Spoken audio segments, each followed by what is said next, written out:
From beautiful East Tennessee in the foothills of the Smoky Mountains, you are listening to the Sherry Voluntary Show, and I do appreciate you spending your time with me today. I'm also joined today by my dear friend and producer, Mr. Daniel Blanchett. And manager. And manager? And manager. You need to respect my authority. Yeah. You boss me around a lot. I try. Yes. You try more than other people. You probably do a better job than most people. I guess I more try and direct you rather than instruct or... You try to... What is the Buddhist thing about the stream? You know, a rock in the stream and the water goes around it and... Yeah, You're the Buddhist, tell me. I place obstacles in your path that you can flow around and get to where I'm trying to get you to. Yeah, you try. I don't always go where you want. It works out. Yeah. But I am wearing my cop glasses today. Little Sherry, Eric Cartman, voluntary. Yeah, respect my authority. I like it. It's a good look for you. Thanks. I'm wearing them because we are going to talk about obedience today and whether obedience is in itself a virtue. And because the other choice for obedience wouldn't play well on family TV. Correct. That is correct. This is not that kind of show. Not today. Sorry, Carrie. Yeah, I'm going to take these glasses off, though, so I can see a little bit better. So what got me thinking about this is, you hear so much, and anytime there's an article or a police shooting, anything like that, you see people talking about, well, the person didn't obey. If they just obey the cops, then this wouldn't have happened to them, right? So like obedience in itself is the thing that is virtuous and not whether or not what happened was right or just. So we were founded as a country because in other countries, the government didn't have enough authority and people didn't, had too much freedoms. Yeah. Isn't that how it went? Yeah, exactly. Yeah, I think you're right. I think you're right about that. I mean, at least I guess when it was refounded in 1865. Yeah. Oh, well, you're getting deep, rolling deep, Daniel. It's for many of the Back the Blue crowd. That's what it's about. It's not about whether the cop did the right thing or didn't do the right thing. It's about whether or not the victim obeyed the cop. And if you just obeyed, if you just get in the boxcar, then you wouldn't be hurt. You won't be sent to the ovens. Your work will set you free, right? Absolutely. Yeah. I mean, and there aren't any examples of people who were just doing what they were told when they were shot anyway. Right. No, none of those. And this, it goes beyond issues with the cops. It goes far beyond that. We have a culture of obedience right now where people are reporting kids with lemonade stands because they don't have a business license, or a kid selling water bottles to make a few dollars, or barbecuing in a park. At the installed barbecue, like where it's set up for barbecues. Yeah, so we have this sort of self-policing that is...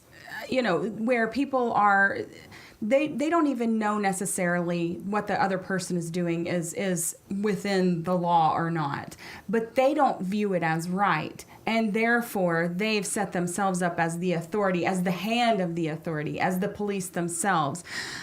So it kind of brings us around to this idea that, I was thinking about this earlier, and that authoritarianism and obedience go hand in hand. Because you can't have an authority without someone to be obedient to that authority. Right. So, and when I say authority, I'm not talking about, an authority on a subject, or I think there are natural authorities. Yeah, no, and we're not talking about natural authority. We're talking about assigned authority. Yeah, authoritarianism, which is the belief in an authority as greater than yourself to tell you what is right and what is wrong, and that their word determines what's right and what's wrong. So when I say natural authority, I'm speaking about parenting, say, for instance. In my children's lives, I am a natural authority just by the biology of life and how people have children and those children can't take care of themselves, that I am authority in their lives, but I'm not an authoritarian, and that's the difference. Or the authority of higher training, or the authority of any number of things. Yes. If you understand what's going on, then you're an authority on that subject. But just because you're an authority on that subject doesn't guarantee that everybody's going to listen. Right. Or that you're correct. You can be an authority on something. Many scientists are authorities on things, and then new science comes out, and they're still, I have an understanding, but that doesn't mean that they're always correct. So authority doesn't necessarily mean correctness either. Right. So just for that, I did want to quote someone that I love, and I think you love too. Me? Not you. I do love you, Daniel Blanchett, but not you. It's H.L. Mencken, who was just an amazing thinker. And he said that morality is doing what is right regardless of what you are told. Obedience is doing what you're told regardless of what is right. And I think that we have a lot of people in society who they sort of set people on pedestals who are order followers, as if following orders, the obedience to that authority is virtuous in and of itself. So say soldiers and police officers, anyone who takes, a vow to follow the authority. So what that is you're actually saying, I will sign over my agency, my moral and ethical agency to you to tell me what's right or wrong, and then I will carry out your will. We basically have created a society where the schools teach kids how to be obedient. Yes. As their supreme, that's the supreme takeaway from public school, and it has been since its outset. Right. And John Taylor Gatto talks about that a lot in his work, where he talks about how schools are designed to get children to listen to the authority, whatever that is that's set up in front of them. So at first it's the teachers, it's the bell, the things that are telling them what to do. Everybody responds to the bell, even the teacher, right? You got to get ready and go to your next place. And that is in itself eventually replaced by the state. Once people get out of school and older, it's replaced by the state telling them what's right and what's wrong, and what they should be doing at any given time. So this idea that the authority is the end all of what is moral and what is right and correct, and not that truth doesn't really matter as much as obedience to the authority. Right. So we see this all the time, again, with police and police shootings and things like that. It's that it doesn't matter what the police officer was doing. And I've actually seen people say this. It doesn't matter if the police officer is right or wrong. When they say jump, you say how high. And I don't think that is anything like a founding principle of our country or freedom. Anything of that And no, our Constitution was written with the idea that you always have the right to resist an unlawful order. The Constitution has its own problems, as we discussed in the last episode. But the idea that just because somebody in authority tells you to do something doesn't mean you have to do it. And so now we have the idea that resisting arrest can be the sole thing you're convicted of, which is just turning the apple cart on its side. Yeah, exactly. Like our friend in Michigan was arrested for resisting, even though he was resisting just walking away and not doing anything. Like, they didn't have a reason to arrest him, but they did anyways. Yeah, so if you look back through our past shows, it was Brian Ellison. Yes. And the Royal Oaks Police Department. And you can find him on Facebook at Brian Ellison for Congress. Yeah. Doing some great stuff up there, fighting that sort of oppression, and this is where the all dissonance comes in, and there's another Mencken quote where it says, "The state is not force alone; it depends upon the credulity of man quite as much as upon his docility. Its aim is not merely to make him obey, but also to make him want to obey." And this is what we see in so many instances around, is that it's not just that people are obedient, it's that they want to be obedient. They find the virtue in the obedience. Yeah, I forget who said it, but it's the ideal police state eventually you don't even need the police because the right. people will police themselves. Yeah, it's true. And you see it in a book like 1984 where, the kid turns in the family because they're not following every, set down doctrine of Big Brother. And so we have that now. We have that where, do you remember a few years ago, it may have been 2 years ago, where the young boy turned in his father for having drugs, and everyone was saying what a hero this kid was, that he turned in his father for having drugs, and the dad, I mean, for one, he was the breadwinner of the household, so Right. the family is poorer, and the kid was taught that his own parents, his obligations to his parents, his bond with his parents was less important than telling on his father for doing something that didn't harm anyone else. Yeah, absolutely. It's terrible. It's terrible, but we see it in our society right now. A friend of ours, Jeff Delaney, who's an actor, he was at a baseball game recently and didn't stand for not the national anthem, but for God Bless America. Someone sung during the seventh inning.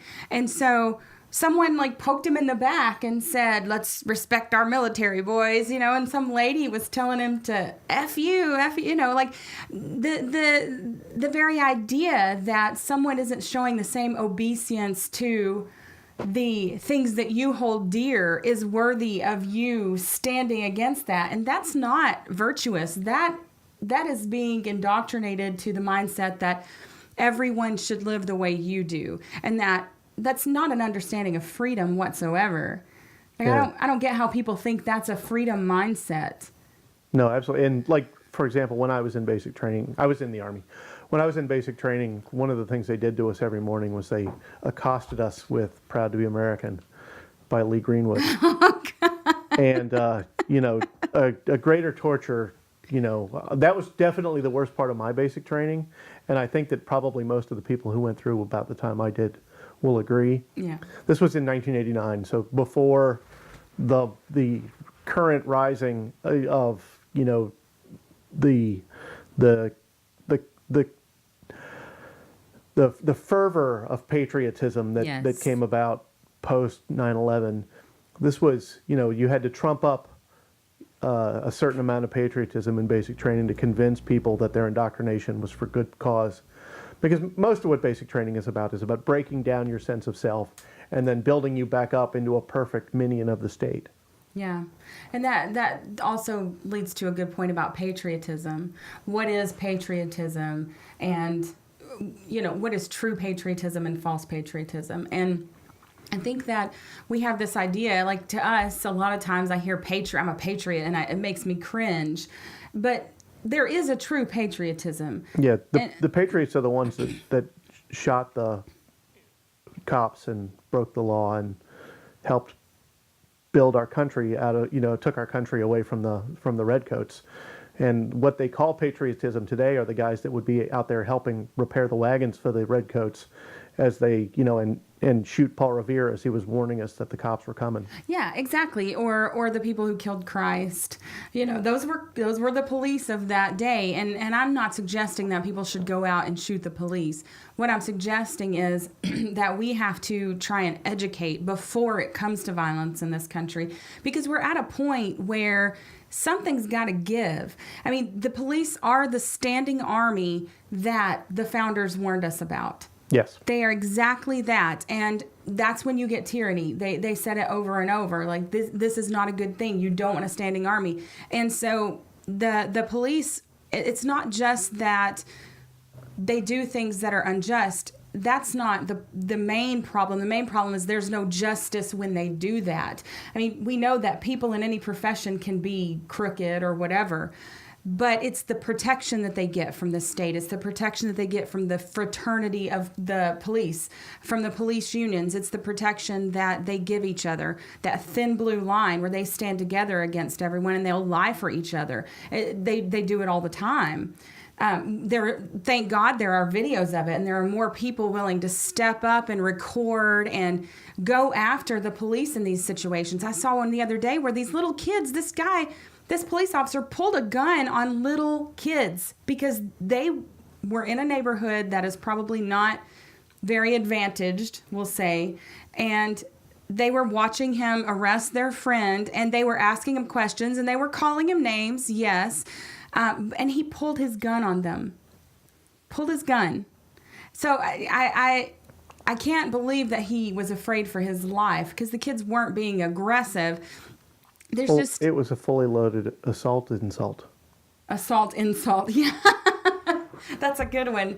Yeah, that was another article I read, was on a man. They shot and killed a barber in this one neighborhood because he looked like he might have a gun. This was their excuse. He looked like he might have a weapon. Excuse me, they didn't say gun, they said weapon. That was enough for them to kill him and to get away with it. Like, it's not okay. And so, this... like we were talking about, the idea of patriotism. What is a true patriot? A true patriot, and this is something I think that confuses people. Like, when I say I love my country, I'm not talking about the federal government. Right. Many people are. They confuse the federal government and their country. I'm talking about the people and the land. That's what I'm talking about. The people that I live with, my neighbors, the American ideals that were good. The idea that there might be rights that are more important and transcend government, that Exactly. you don't get your rights from government. Your rights are not a gift. Your rights are yours. Right. Nobody gave them to you. Nobody can take them away. You might have to defend them yourself. There might not be anybody else to defend your rights for you, but you have your rights, and there's nothing that law can change about that. Right. Yes, legality and morality are not the same thing, and that's something else that people get confused a lot.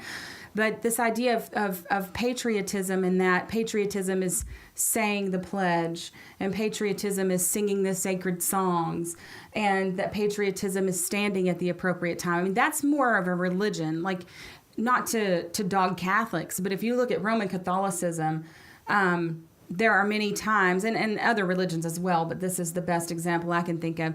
You stand when you're supposed to at this moment in the liturgy. Is that what it's called? Liturgy? Yeah. And then you kneel at certain points. You say these words at a certain time. You do this.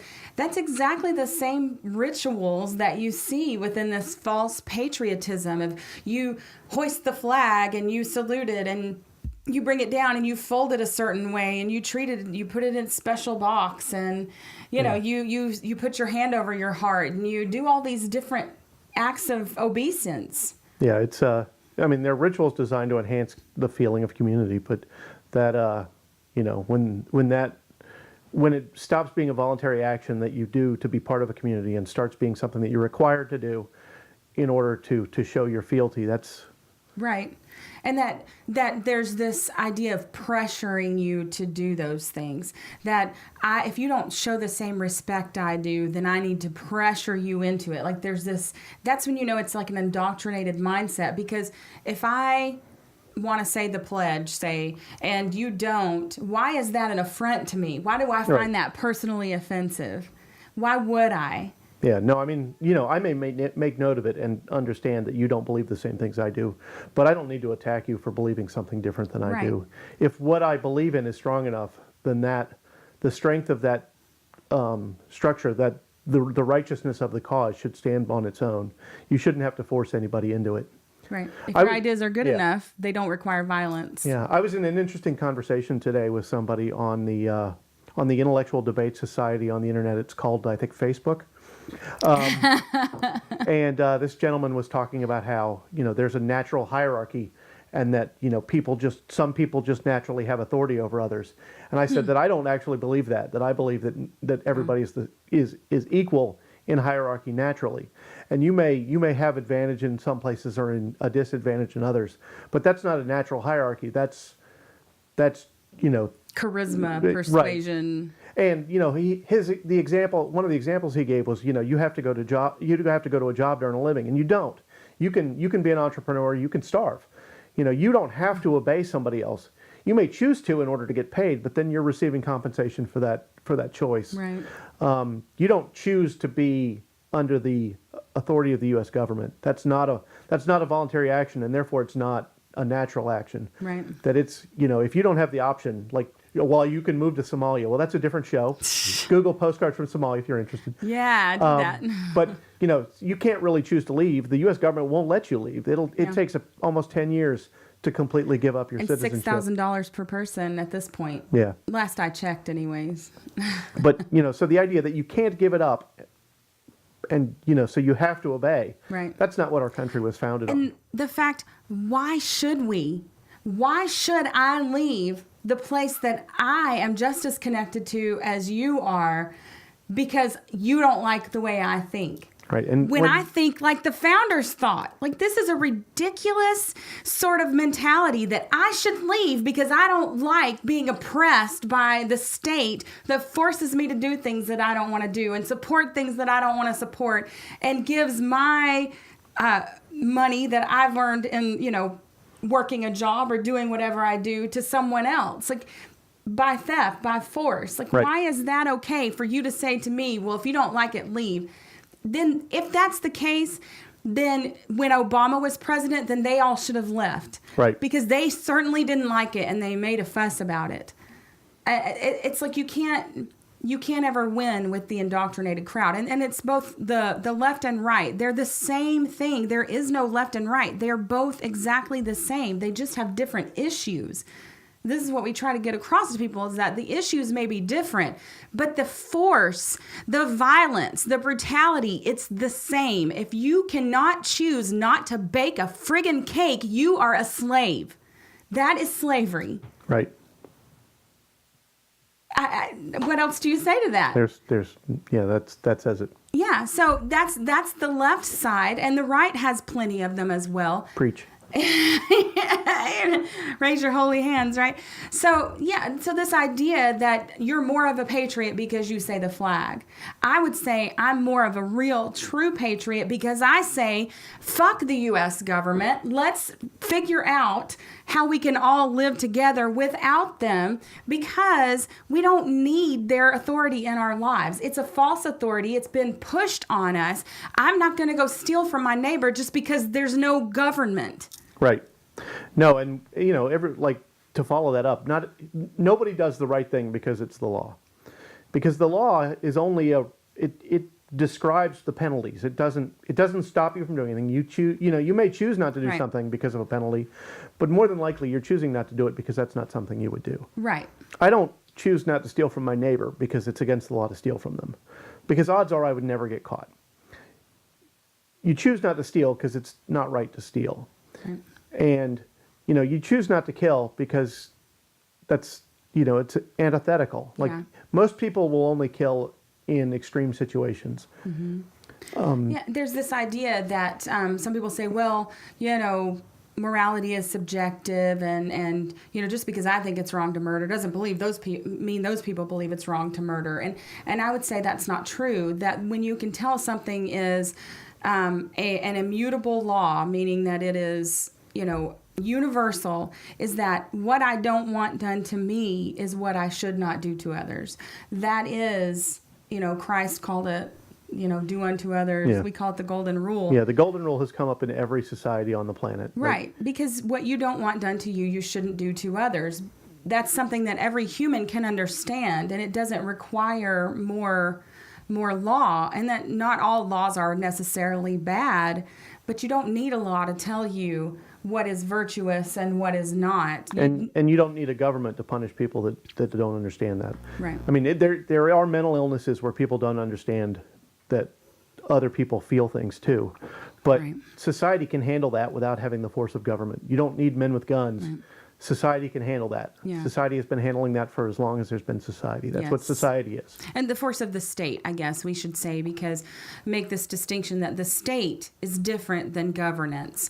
Governance, and we talked about subsidiarity last time, and that these small, your town may have governance. It may have people that it's put in charge of doing certain things, of negotiating different contracts, whatever.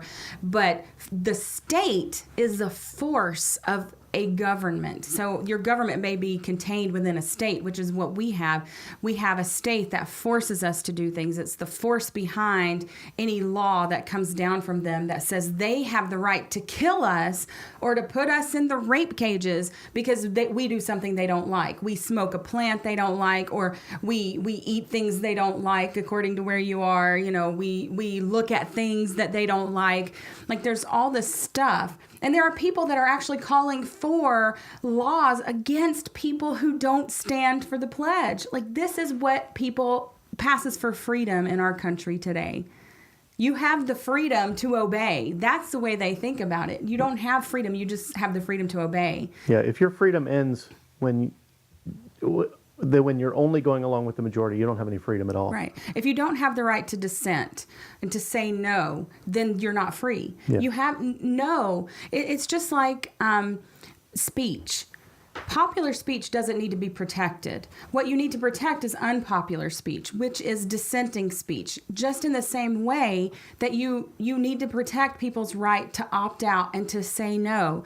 Because no matter how much of a good idea something is, no matter the greater good, if you are forcing someone to do that thing, then you are morally wrong. You don't have the right to force everyone to do your good ideas.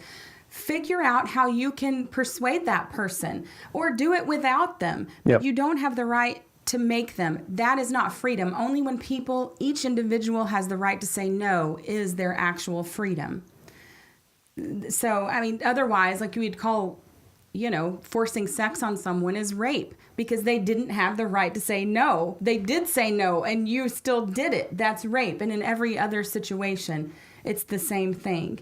I mean, Right. It's all theft. It all boils down to theft because you're taking something that's not yours. If you're taking away someone's right to say no, to dissent to something, then you are committing the crime of theft. And that's what all of it really boils down to. If what you're doing requires violence to do it, then chances are what you're doing is wrong. Right, exactly. I like the ideas of community and peace and love and getting along. I mean, I love those ideas. I think they're important ideas, but they don't come at the sacrifice of my right to say no. Right. And if I'm forced to go along to get along, I mean, sometimes in life we all make decisions. Okay, well, I'm going to do this because I just need to get it done. I need to just go along to get along. But that's a personal choice, right? When it comes down to, well, I'm going to not pay my property tax because I don't have the money and I own the damn property anyway, so why should I? They're telling you who your owners are. Really, that's what it's coming down to. I don't own anything. I'm only allowed to possess things. I have a sort of pseudo ownership. The government lets me believe I own it, but if I don't pay them their, what do they call that in a gang situation, when the mafia, extortion money? Oh, yeah. If I don't pay them their extortion money, then I lose my property. How is that? How is that ownership? Right. It's not. No, and I mean, even in the time of King George, so at the time of the Revolution, in England, the tax was only on the aristocracy, and the tax was even then all voluntary. What you lost was the favor of the king. The king couldn't come and get you if you didn't pay your taxes. You would just lose favor, and you would and then the king would no longer allow you to participate Right. in So you're society. vying for one person's favor. Right. Whereas, I mean, I've heard people argue for monarchy. I understand what they're saying, that, it's better to have one tyrant than have this system of tyrants where you have a tyrant at the DMV and a tyrant at the post office because you are held captive to their services because you don't, not necessarily with the post office, but with the DMV because you have nowhere else to go. They don't have to be good and faithful servants. They just do what they want. And an unpopular king could lose the divine right to rule, and the rest of the aristocracy would take them out. Yeah. Yeah, I mean, there's a lot of examples of that in history. Absolutely. And we're not saying that monarchy is the best way to go. It's just that there are pros and cons to everything. And that's one of the pros would be that at least you're just fighting one, person and their cronies and their system, not this whole mechanism of force that's made into a quasi-religion to people. Yeah. Now what we've got is an oligarchy that Yes. that masquerades as a representative democracy. Right. So it's I'd say that people should take should take some time and think about what it is they think our government is, and then look at the reality. Yeah. And just to think about the ideas of what is the right thing to do, and am I doing the right thing because everyone else says this is the right thing, or should I rethink what maybe I think is the right thing? Like, do I need to put on a pedestal? Like, this is one of the things that I hear people say that really disgusts me is, 2 people have died for you, the American soldier and Jesus Christ. And to me, it's sacrilegious if I were a religious person. But if you think about this in terms of most of Christianity believes that Jesus Christ is God. Right. So therefore, they're putting the American soldier up in the same place as God.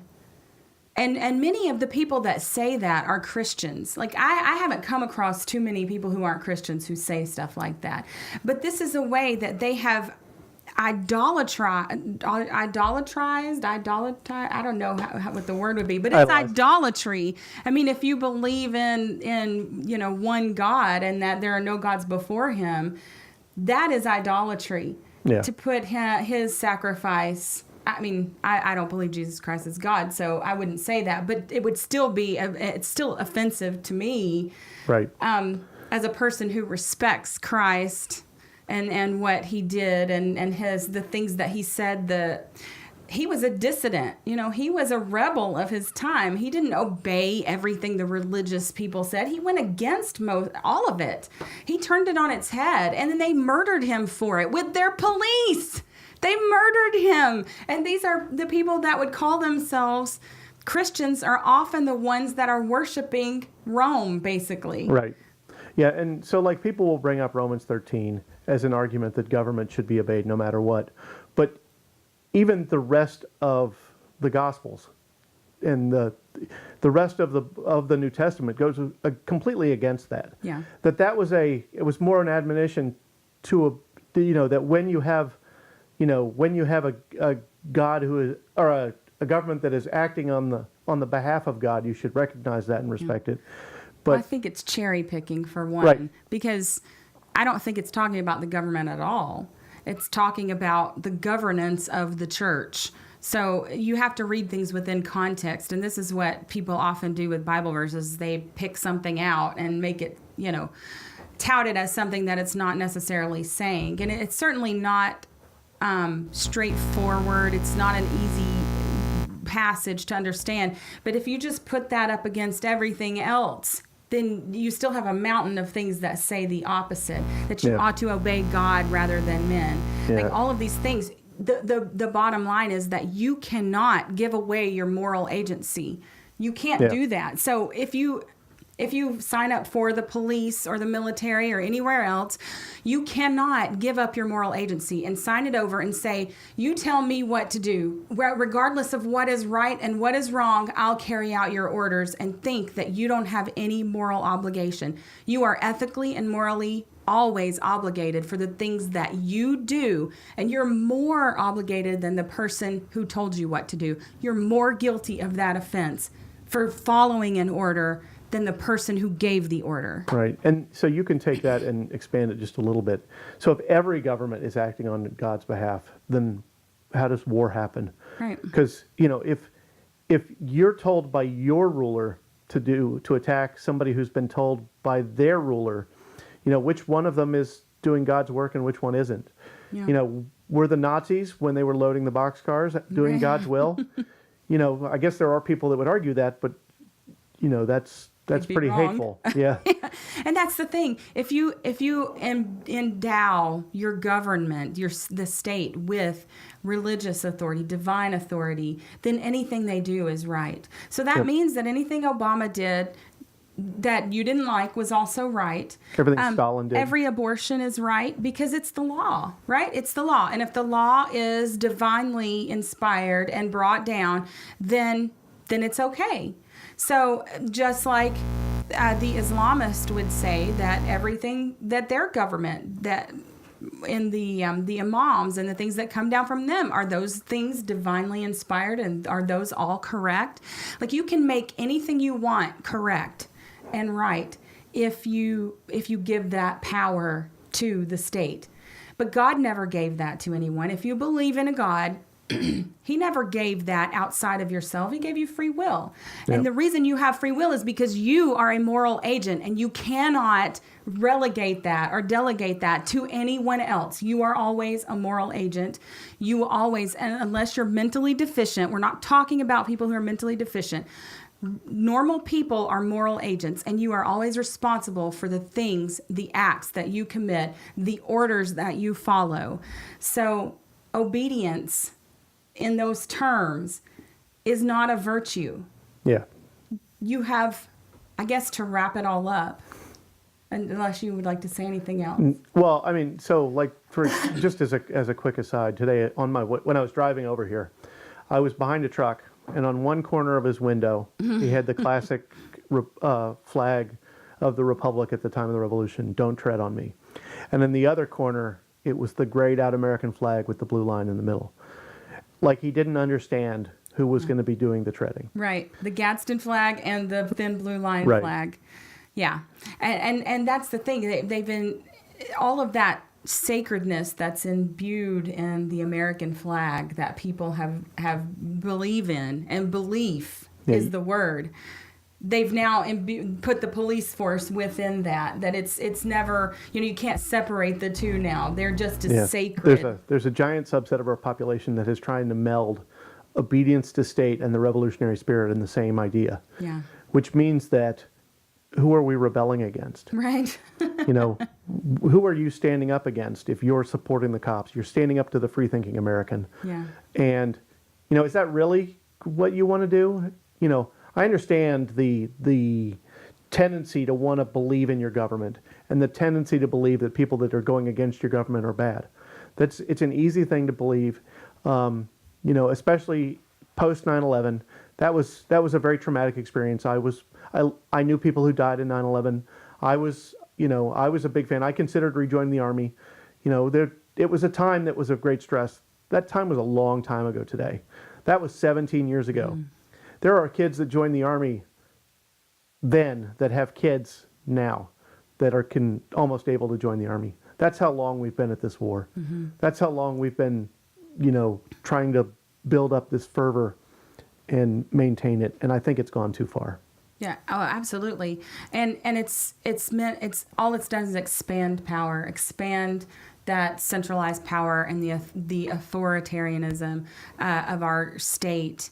And it's become more and more intrusive into our lives, where if you ask questions about surveillance, unwarranted surveillance in a local park, you get sued, like Mike Maharrey did in Lexington, Kentucky. So yeah, who's watching you, Lexington? Mike Maharrey and Clay. We see you watching Lexington. Yeah. Mike Maharrey and Clay Davis doing great work with the 10th Amendment Center up in Lexington, Kentucky. Yeah, so those are two separate organizations. Mike Maharrey just happens to work for the 10th Amendment Center as well. Yes, and Clay both work for the 10th Amendment Center, but We See You Watching Lexington is a separate organization. And we should also give some props to the ACLU, who is defending Mike Maharrey against the city's lawsuit, which he has won at this point. But it's still being appealed. It's being appealed. So they're not giving up. It's not the fact that he wanted answers. It's the fact that he disrespected their authority. Yeah, how dare he ask why they're pointing cameras at the parks? Yeah. And not only would they not tell him, they sued him for asking. Right. It's crazy. It's some crazy stuff. But to wrap this all up is, I would say that we have a higher duty to truth than we do to obedience. You have a duty to truth. Every single person has a duty to do what is true and what is right. And we're not talking about subjective things. We're talking about nonviolent, voluntary interactions. We know what's true. You can argue religion all day and different things, but there are natural rights that are inviolate. And we all have the duty to respect those. And you have a duty to that truth and not to obey an authority regardless of the harm that could come to yourself. Like it's easy to move and it's easy to want to opt out. I get that. I get to that point sometimes. But what we really have to do is we have to steel ourselves to stand up and take the fight to them. First with our words. This is why we're doing this. Like, we don't have to be out here doing a podcast about this stuff. It doesn't make us popular with a lot of people. People in my own family, it doesn't make me very popular with. And I'm sure that's the same case with you. But who's going to stand up and say it? Who's going to be that person? Who's going to be that Samuel Adams? That is willing to stand up and say, look, we got to do this. And if you don't want to stand with us, then you go ahead and you be in the bonds of slavery. But don't darken our door, because we are for freedom. And we have to be bold about it.